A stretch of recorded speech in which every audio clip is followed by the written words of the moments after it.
The Coventry Blitz was a series of bombing raids that took place on the English city of Coventry. The city was bombed many times during World War II by the German Air Force. The most devastating of these attacks occurred on the evening of 14 November 1940. Background: at the start of the World War II, Coventry was an industrial city of around 238,000 people which, like much of the industrial West Midlands, contained metalworking industries. In Coventry's case, these included cars, bicycles, aeroplane engines and, since 1900, munitions factories. In the words of the historian Frederick Taylor, Coventry was therefore, in terms of what little law existed on the subject, a legitimate target for aerial bombing. During the First World War, the advanced state of the machine tooling industry in the city meant that pre-war production could quickly be turned to war production purposes, with industries such as the Coventry Ordnance Works assuming the role of one of the leading munition centres in the UK, manufacturing 25% of all British aircraft produced during the war. Like many of the industrial towns of the English West Midlands region that had been industrialised during the Industrial Revolution, many of the small and medium-sized factories in the city were woven into the same streets as the workers' houses and the shops of the city centre. However, it developed many large interwar suburbs of both private and council housing, which were relatively isolated from industrial buildings. Air raids. August to October 1940, there were 17 small raids on Coventry during the Battle of Britain between August and October 1940, during which around 198 tons of bombs fell. Together, these raids killed 176 people, and injured around 680. The most notable damage was to the new Rex Cinema, which had only been opened in February 1937, and which had already been closed by an earlier bombing raid in September. On 17 October 1940, 2nd Lieutenant Sandy Campbell of the Royal Engineers Bomb Disposal Company was called upon to deal with an unexploded bomb, which had fallen at the Triumph Engineering Company's works in Canley.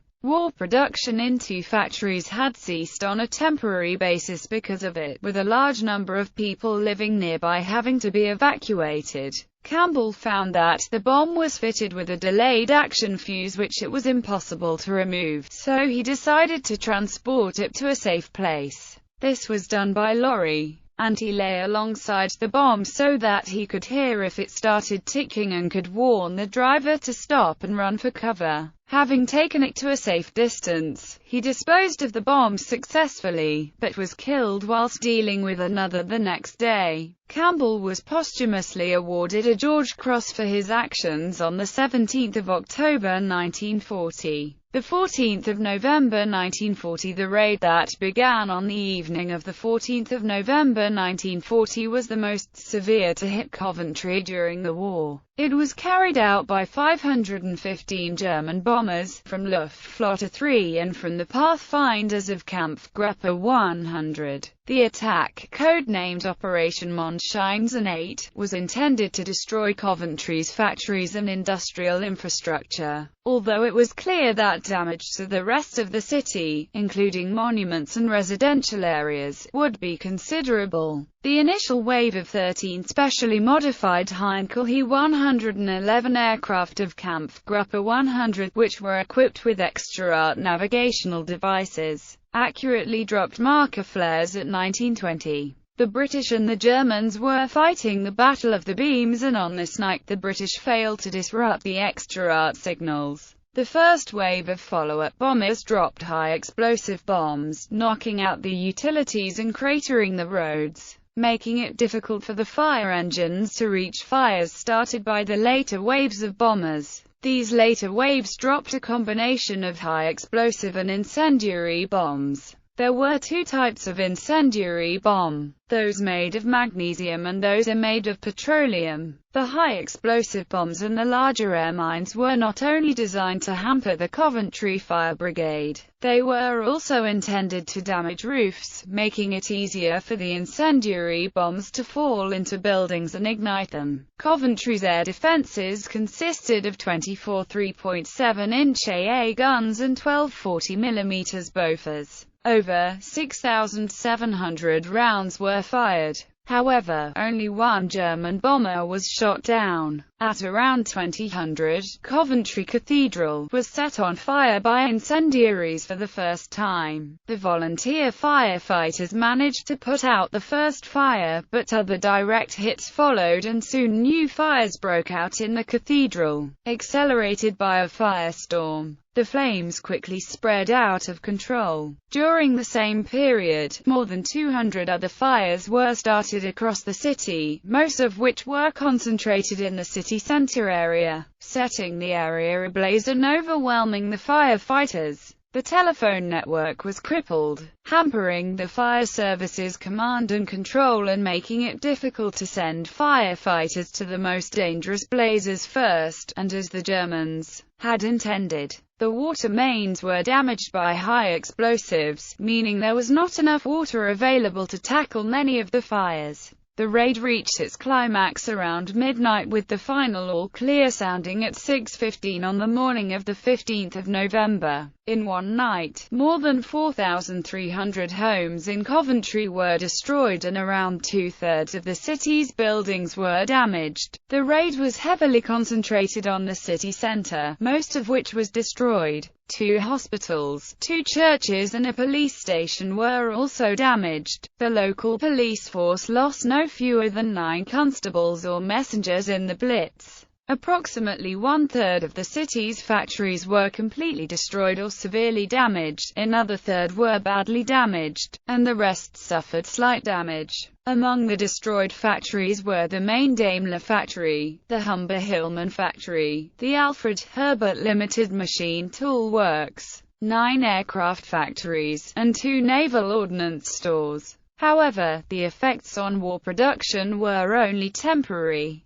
as much essential war production had already been moved to shadow factories on the city outskirts. Also, many of the damaged factories were quickly repaired and had recovered to full production within a few months. An estimated 568 people were killed in the raid, with another 863 badly injured and 393 sustaining lesser injuries. Given the intensity of the raid, casualties were limited by the fact that a large number of Coventryans trekked out of the city at night to sleep in nearby towns or villages, following the earlier air raids. Also, people who took to air raid shelters suffered very little death or injury. Out of 79 public air raid shelters holding 33,000 people, very few had been destroyed. The raid reached such a new and severe level of destruction that Joseph Goebbels later used the term Coventryite when describing similar levels of destruction of other enemy towns. During the raid, the Germans dropped about 500 tons of high explosives, including 50 parachute air mines, of which 20 were incendiary petroleum mines, and 36,000 incendiary bombs. The raid of the 14th of November combined several innovations which influenced all future strategic bomber raids during the war. These were the use of Pathfinder aircraft with electronic aids to navigate, to mark the targets before the main bomber raid, the use of high-explosive bombs and air mines coupled with thousands of incendiary bombs intended to set the city ablaze in a firestorm. In the Allied raids later in the war, 500 or more heavy 4-engine bombers all delivered their 3,000–6,000 pound bomb loads in a concentrated wave lasting only a few minutes. But at Coventry, the German twin-engined bombers carried smaller bomb loads, and attacked in smaller multiple waves. Each bomber flew several sorties over the target, returning to base in France to rearm. Thus the attack was spread over several hours, and there were lulls in the raid when firefighters and rescuers could reorganize and evacuate civilians. As Arthur Harris, commander of AF Bomber Command, wrote after the war, Coventry was adequately concentrated in point of space to start a firestorm, but all the same there was little concentration in point of time. The British used the opportunity given them by the attack on Coventry to try a new tactic against Germany, which was carried out on 16 December 1940 as part of Operation Abigail Rachel against Mannheim. The British had been waiting for the opportunity to experiment with an incendiary intensive raid, considering it a kind of retaliation for the German raid on Coventry. This was the start of a British drift away from precision attacks on military targets and towards area bombing attacks on whole cities. Coventry and Ultra. In his 1974 book The Ultra Secret, Group Captain F. W. Winterbotham asserted that the British government had advance warning of the attack from Ultra, intercepted German radio messages encrypted with the Enigma cipher machine and decoded by British crypto-analysts at Bletchley Park. He further claimed that Winston Churchill ordered that no defensive measures should be taken to protect Coventry, lest the Germans suspect that their cipher had been broken. Winterbotham was a key figure for Ultra. He supervised the special liaison officers who delivered Ultra material to field commanders. Such claims have been supported by Sir William Stevenson, Commander-in-Chief of all Allied intelligence during the Second World War, with ready access to Churchill and Roosevelt, who claimed both leaders were aware Coventry was going to be bombed, but could not warn the town and reveal to the Germans their codes were broken. Indeed, according to Stevenson, Churchill told him he aged 20 years by deciding to let Coventry burn. However, Winterbotham's claim has been rejected by other Ultra participants and by historians. They state that while Churchill was indeed aware that a major bombing raid would take place, no one knew what the target would be.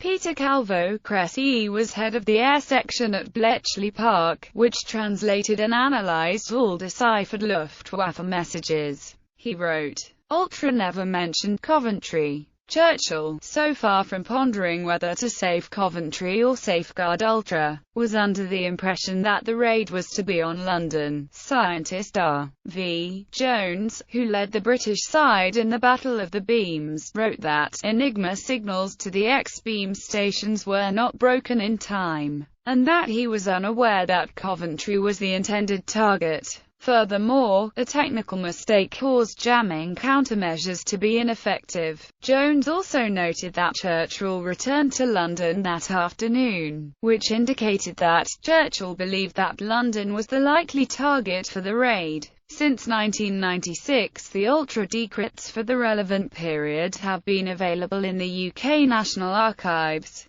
Between 7:35 GMT on Sunday 10 November 1940 and 500 on Monday 11 November a German signal was deciphered and given the serial number CX-JQ 444. Paragraph 4. This message set out code words to be used by aircraft on an operation named Monshine Sonate but did not give Coventry as the target or a date. It did say that transmission of a figure 9 would denote Corn, and hindsight has recognized this as the code name for Coventry. This was not realized at the time, however, even though Paula had been identified as Paris and Lodge as London. Indeed, the word Corn was used in 2 reports from an aircraft taking part in a raid on Southampton on 30 November, 2 weeks after the Coventry Blitz. Another decrypt on the 11th of November or early on the 12th of November gave navigational beam settings for Wolverhampton, Birmingham, and Coventry but no dates. There was a hiatus in Ultra decrypts from 1:15 GMT on the 13th of November until 2:40 on the 15th of November, by which time the raid was well underway. Churchill could not have received new Ultra intelligence on the afternoon or evening of the attack, because there was none to give him. Intelligence from captured airmen and documents did not offer an unambiguous picture either. April 1941 On the night of the 8th of April, the 9th of April 1941, Coventry was subject to another large air raid when 230 bombers attacked the city. dropping 315 tons of high explosive and 25,000 incendiaries. In this and another raid 2 nights later on the 10th of April, the 11th of April, about 451 people were killed and over 700 seriously injured. Damage was caused to many buildings including some factories, the Central Police Station, the Coventry and Warwickshire Hospital, King Henry VIII School, and St. Mary's Hall. The main architectural casualty of the raid was Christ Church, most of which was destroyed, leaving only the spire. August 1942. The final air raid on Coventry came on 3 August 1942, in the Stoke Heath district approximately 1 mile to the east of the city centre. 6 people were killed. By the time of this air raid, some 1,236 people had been killed by air raids on Coventry. Of these, 808 rest in the mass grave in London Road Cemetery. Around 80% of them had been killed in the raids of 14–15 November 1940 and 8–10 April 1941. Aftermath. Immediate reconstruction was undertaken by a committee headed by motor industry magnate William Rootes.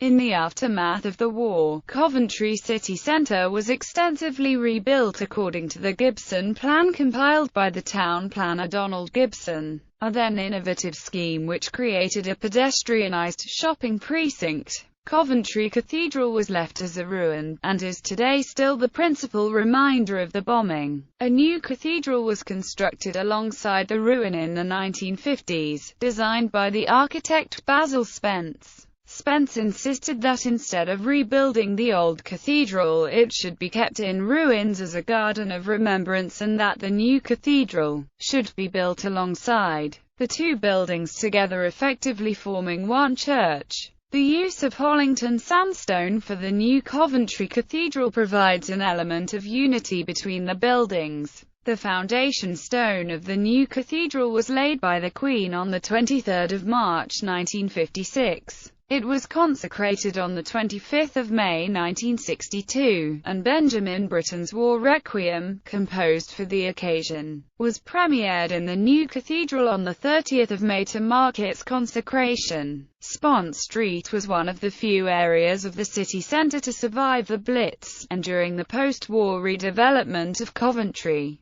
several surviving medieval buildings from across the city were relocated to Spont Street. However, in addition to destroying many historic buildings, the bombing revealed a medieval stone building on Much Park Street, thought to date from the 13th or 14th century. Archive audio recordings. The devastating raid on the night of 14–15 November 1940, and its aftermath, were vividly described by several civilians interviewed by the BBC several days later. The speakers included Mr. E. Letts, Muriel Drew, Miss G. M. Ellis and the Very Reverend R.T. Howard. These archive 1940 recordings feature On the Blitz, an audiobook CD issued in 2007. In Fiction and Drama, A Gathering of Saints, Christopher Hyde, a London serial killer, is tracked to Coventry on the night of the big raid. Ultra-intelligence figures in the plot. One Night in November, play by Alan Pollock. A Bletchley Park code-breaker must decide whether to reveal his foreknowledge of the raid to his lover from Coventry. The play repeats the Churchill-Coventry myth, though Churchill does not appear in person in the play. Blitzkrieg, novel by Robert Westall. A vivid depiction of the bombing from the perspective of the titular character. Babylon 5 television series, episode, In the Shadow of Zedidom. Captain Sheridan, Babylon 5's commander, in a discussion of How Much is a Secret Worth, repeats the Churchill-Coventry myth. Spooks, BBC television series. In one episode, the Churchill-Coventry myth is repeated to justify allowing a known bomb to detonate. Sherlock, BBC television series. In the episode entitled A Scandal in Belgravia, the Churchill-Coventry myth is mentioned, although acknowledged as myth. The Facts of Life. Graham Joyce. Set in Coventry just after the Second World War, the novel follows the unstable life of a young man who represents the next generation of a family that may have psychic powers. Parts of the novel follow his mother's activities on the night of the November 14 bombing, others deal with the post-war rebuilding. To say nothing of the dog, Connie Willis. An Oxford time travel laboratory sends a team to pre-Blitz Coventry to look for artifacts destroyed in the bombing. To sail beyond the sunset, Robert Heinlein. A group of time travelers go to Coventry on the night of the second major raid, to provide medical assistance, shoot down German bombers with futuristic weapons, and retrieve a man who is father and grandfather of two of them. The Last Colony, John Scott c. The attack on Coventry and Churchill's knowledge is referenced as a justification to allow an alien attack on a human colony. The foreknowledge is revealed as a myth later in the book. Foel's War, Series 3, Episode, A War of Nerves. Lucinda Sheraton, N.E. Acuity Rose, says, "We were in Coventry," referring to the Coventry Blitz and its aftermath. The Coventry Option, novel by Anthony Burton, a historical thriller in which IRA terrorists help the Nazis to bomb Coventry by planting clandestine radio transmitters in the city. In Star Wars Knights of the Old Republic, a computer simulation guarding a critical map asks the player a modified version of the Coventry dilemma. The player has enemy codes stating that there will be an attack on the player's city in 5 days. But a critical weak point in the defense will show up in 10 days if the player allows them to attack the city. The player's character must answer to gain access.